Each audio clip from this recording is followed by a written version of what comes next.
All right, Phil, let's talk about the Emmy nominations. You guys got 20 this year, more than any other comedy series. What was that like? Did you guys all text each other, congratulations? Yes. Yeah. Yes, there was a lot of hoopla on the group.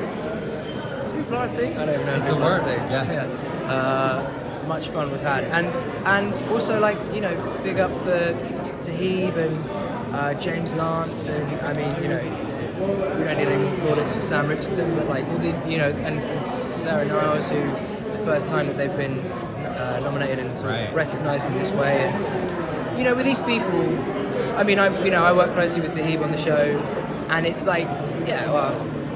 obviously it was a matter of when, but also none of it's taken for granted in that it's mental that it happened the first time. It's even more crazy that it's happened again and that it's been levelled. But it's a cliche, but it's not the reason you do it. And so when it happens, you've got to try to be like, oh, great, we're just going to carry on doing the thing we did. Your character, Jamie Tarr, he's been through a lot over the past 2 seasons. Do you have a most challenging moment as an actor? Yeah. Well, there's lots of them.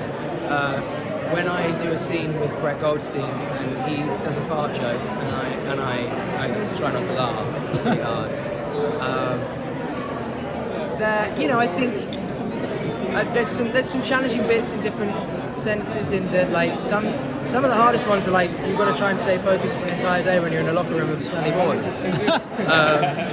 And other times, like at the start of season 2, Jamie sees Keely in a coffee shop and there's so much that he's trying to get across, and as an actor you're trying not to give too much of that, and you're doing all, you're trying to go through the whole process in your mind. And there's an episode or a scene in which Jamie's dad comes back and he's confronted with his past, and he has his new family around him. And that was a really, it's important and a really gratifying scene to do, but it was at Wembley Stadium, which is a very, very important football stadium, and there was a real nice culmination, and I wanted to pay it justice. And, that was a challenge. Do you ever pitch the writers about where you would like to see your character go? No. Because I'm I don't know, man. You seem to be doing it all right. Yeah, they're doing a good job. I'm 20 nominations. Do you know we'll get you 21? No, I don't. I think there's certain things that I have been it'd be interesting if it goes that way, but there's a whole writer's room, and they are so good. They are the core of what makes the show really, really wonderful, as I believe it is. Cool.